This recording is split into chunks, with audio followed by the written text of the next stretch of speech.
बहुमत जुटाने में लगे शाह नायडू ने दिखाई आंख, 16 सांसदों के फोन बंद, भाजपा में मचा हड़कंप। दोस्तों, आखिर क्यों चंद्रबाबू नायडू मोदी और शाह को झटका देने वाले हैं? आखिर क्यों शाह चंद्रबाबू नायडू को मनाने में लगे हैं? क्यों नायडू की पार्टी ने अमित शाह को ऐसी आंख दिखाई कि घबराए चाणक्य साहब ममता की पार्टी में सेंध लगाकर बहुमत जुटाने में लग गए हैं? खबर है कि शुभेंदु अधिकारी दिल्ली में डेरा डालकर बैठ गए हैं और हालात इतनी खराब हो गई है कि एक तरफ ममता बनर्जी के 22 सांसदों को तोड़ने में भाजपा लगी है, तो वहीं दूसरी तरफ चंद्रबाबू नायडू के सामने मजबूर होकर भाजपा ने अपनी सीट छोड़ दी है। तो आखिर अन्नामलाई के इस्तीफा देते ही गुजरात लॉबी के पसीने क्यों छूटने लगे हैं और नायडू ने क्यों अपने समर्थन का फायदा उठाकर भाजपा आला कमान को झुकने पर मजबूर कर दिया है, एक एक करके सब कुछ विस्तार से बताऊंगी। नमस्कार, मेरा नाम है प्रिया और आप देख रहे हैं सरोकार इंडिया।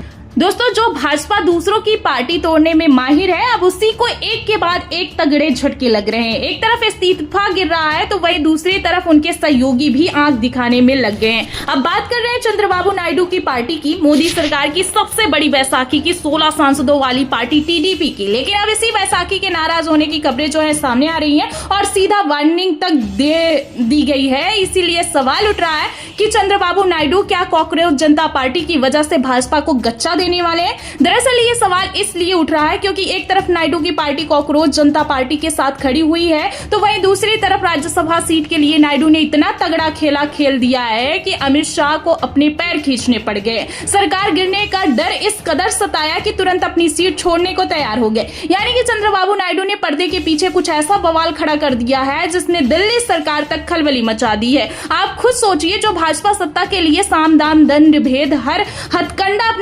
अपना सकती थी वो अपनाई है। जो भाजपा दूसरों की पार्टियों में सेंध लगाती है, दूसरों की पार्टियों में दो फाड़ करती है, वो इतनी आसानी से कैसे नायडू को अपनी सीट छोड़ने को तैयार हो सकती है? वजह क्या है? ऐसी वजह सामने आई है दोस्तों जिससे मोदी सरकार की लंका लग सकती है। इस पर बात करने से पहले आपको बता दें कि आंध्र प्रदेश में टीडीपी के पास कुल 135 सीटें हैं, जनसेना पार्टी के पास 21 है, बीजेपी के पास 8 है। इस तरह से एनडीए के पास होते हैं 164 विधायक। यानी कि आपको बता दें कि जो है एनडीए में भी बीजेपी आंध्र प्रदेश में तीसरे नंबर की पार्टी है। आंध्र प्रदेश में राज्यसभा की 4 सीटों के लिए चुनाव हो रहा है, यानी एक सीट जीतने के लिए चाहिए 36 विधायकों का समर्थन। अब 4 सीट जीतने के लिए चाहिए होंगे 144 वोट और एनडीए के पास जरूरत से भी 20 वोट ज्यादा है। ऐसे में एनडीए के उम्मीदवारों को निर्विरोध जीतना तय माना जा रहा है और इसीलिए बीजेपी चंद्रबाबू नायडू पर दबाव बना रही थी कि नायडू कम से कम एक सीट तो दे ही दे। बीजेपी दावा कर रही थी कि उसको एक सीट मिल रही है,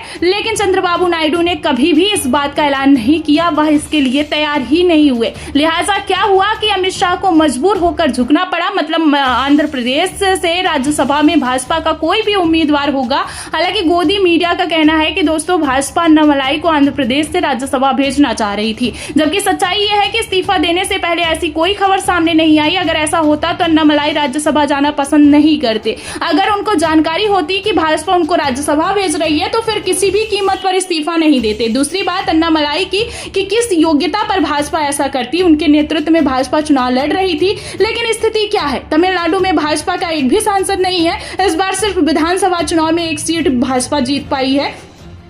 वही सबको पता है कि गुजरात लॉबी उसी को पद देती है जिससे उसको सबसे ज्यादा फायदा हो, वरना दूध में पड़ी मक्खी की तरह निकालकर फेंक दिया जाता है। अब दोस्तों, ऐसा हो सकता है कि 8 सीट वाली भाजपा की नायडू ने अंदर खाने में औकात दिखा दी हो। सोचिए, नायडू ने भाजपा को राज्यसभा की एक सीट नहीं दी, जबकि दूसरी सहयोगी पार्टी यानी कि पवन कल्याण को एक राज्यसभा की सीट दी है। सवाल यह है कि आखिर क्यों नायडू ने भाजपा को झटका दे दिया? क्या कॉकरोच जनता पार्टी इसकी सबसे बड़ी वजह है? क्योंकि दोस्तों, नायडू की पार्टी ने साफ कह दिया था कि वह कॉकरोच जनता पार्टी के साथ है और भाजपा से साफ साफ कह दिया था कि कॉकरोच जनता पार्टी को हल्के में लेने की भूल भी मत कीजिएगा, क्योंकि युवाओं की हताशा का परिणाम है कॉकरोच जनता पार्टी। यानी खुले तौर पर मोदी सरकार को आईना दिखाते हुए कॉकरोच जनता पार्टी के साथ टीडीपी खड़ी हो चुकी है। दोस्तों, नायडू को पता है कि अगर उन्होंने ऐसा नहीं किया तो युवाओं का वोट पाने का सपना छोड़ दे। सबको पता है कि नायडू अपना फायदा देखते हैं। जेल से आने के बाद भाजपा के साथ गठबंधन क्यों किया सबको पता है कि वॉशिंग मशीन में धुलने के बाद और शायद अब भनक गुजरात लॉबी को लग गई है कि नायडू अपने फायदे के लिए मोदी सरकार से समर्थन वापस भी ले सकते हैं। इसीलिए जब टीएमसी में भगदड़ मची तो मौके का फायदा देखकर भाजपा ममता के सांसदों को तोड़ने में लगी। खबर है कि 22 सांसद भाजपा के संपर्क में है, जो 2 दिन बाद लोकसभा अध्यक्ष और राज्यसभा के सभापति से मिलकर खुद को असली तृणमूल बताने वाले हैं।